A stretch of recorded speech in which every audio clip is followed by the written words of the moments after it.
ಭಾರತೀಯ ಜನತಾ ಪಾರ್ಟಿ ಕಲಬುರಗಿ ವತಿಯಿಂದ ಹಾಗೂ ನಮ್ಮ ರಾಜ್ಯದ ಕರೆ ಆಗಿದೆ. ಇವತ್ತು ಏನು ನಮ್ಮ ಎಸ್ಟಿ ನಿಗಮದ ಹಗರಣ 187 ಕೋಟಿದ ಇದು ಆಗಿದೆ. ಇವತ್ತಿನವರೆಗೂ ಅದ್ರ ಏನೂ ಇದು ಮಾಡಿಲ್ಲ.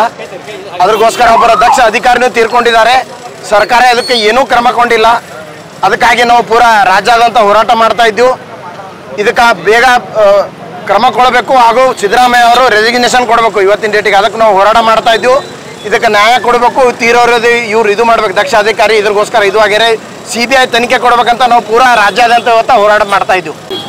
ಕರ್ನಾಟಕ ರಾಜ್ಯದ ಅಧ್ಯಕ್ಷರಾದಂಥ BY ವಿಜೇಂದ್ರ ಅವರ ಕರೆ ಮೇರೆಗೆ ಇಡೀ ರಾಜ್ಯಾದ್ಯಂತ ಎಲ್ಲ ಜಿಲ್ಲಾ ಕೇಂದ್ರಗಳಲ್ಲಿ ಭಾರತೀಯ ಜನತಾ ಪಾರ್ಟಿ ವತಿಯಿಂದ ಹಮ್ಮಿಕೊಂಡಂಥ ಜಿಲ್ಲಾಧಿಕಾರಿಗಳ ಕಚೇರಿ ಮುತ್ತಿಗೆ ಏನು ಕಾರ್ಯಕ್ರಮವನ್ನು ನಾವು ಕಲಬುರಗಿ ನಗರ ಮತ್ತು ಗ್ರಾಮಾಂತರ ಜಿಲ್ಲೆಯ ಅಧ್ಯಕ್ಷರ ನೇತೃತ್ವದಲ್ಲಿ ಕಲಬುರಗಿ ಜಿಲ್ಲಾಧಿಕಾರಿ ಕಚೇರಿಗೆ ಮುತ್ತಿಗೆ ಹಾಕುವ ಕಾರ್ಯಕ್ರಮವನ್ನು ಹಮ್ಮಿಕೊಂಡಿದ್ದು, ಈ ಕಾರ್ಯಕ್ರಮದಲ್ಲಿ ಸುಮಾರು ಸಾಕಷ್ಟು ನಮ್ಮ ಪಕ್ಷದ ಎಲ್ಲ ಪದಾಧಿಕಾರಿಗಳು, ಶಾಸಕರು, ಮಾಜಿ ಶಾಸಕರು ಮತ್ತು ಎಲ್ಲರೂ ಇದರಲ್ಲಿ ಪಾಲ್ಗೊಂಡಿದ್ದು, ಇದನ್ನು ನಾವು ST ನಿಗಮದ ವಾಲ್ಮೀಕಿ ಅಭಿವೃದ್ಧಿ ನಿಗಮದಲ್ಲಿ ಆಗಿರುವಂಥ 187 ಕೋಟಿ ರೂಪಾಯಿ ಹಗರಣವನ್ನು ಇಲ್ಲಿವರೆಗೂ ಯಾವುದೇ ಕ್ರಮ ಕೈಗೊಂಡಿಲ್ಲ.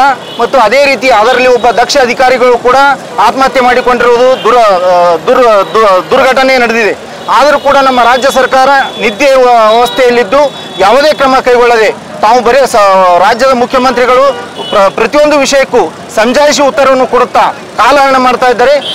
ಅದಕ್ಕಾಗಿ ಭಾರತೀಯ ಜನತಾ ಪಾರ್ಟಿ ರಾಜ್ಯದ ಮುಖ್ಯಮಂತ್ರಿಗಳಿಗೆ ಮತ್ತು ಕಾಂಗ್ರೆಸ್ ಸರ್ಕಾರಕ್ಕೆ ಆಗ್ರಹಿಸುತ್ತದೆ, ವಾಲ್ಮೀಕಿ ಅಭಿವೃದ್ಧಿ ನಿಗಮದಲ್ಲಿ ಆಗಿರುವಂಥ ಹಗರಣವನ್ನು CBI ತನಿಖೆಗೆ ವಹಿಸಬೇಕು ಮತ್ತು ಅದಕ್ಕೆ ಸಂಬಂಧಪಟ್ಟಂಥ ಎಲ್ಲ ಅಧಿಕಾರಿಗಳನ್ನು ತಕ್ಷಣವೇ ಸಸ್ಪೆಂಡ್ ಮಾಡಬೇಕು. ಇಲ್ಲದಿದ್ದರೆ ಇನ್ನು ಮುಂದಿನ ದಿನಗಳಲ್ಲಿ ಕರ್ನಾಟಕ ರಾಜ್ಯಾದ್ಯಂತ ಉಗ್ರವಾದ ಹೋರಾಟವನ್ನು ನಾವು ಭಾರತೀಯ ಜನತಾ ಪಾರ್ಟಿ ವತಿಯಿಂದ ನಾವೆಲ್ಲ ನಮ್ಮ ಪ್ರಮುಖರು ಸೇರಿ ಮಾಡೋರು ಅಂತ ಇದ್ದೇವೆ ಅಂತ ಹೇಳಿ ಎಚ್ಚರಿಕೆ ಕೊಡ್ತೀವಿ.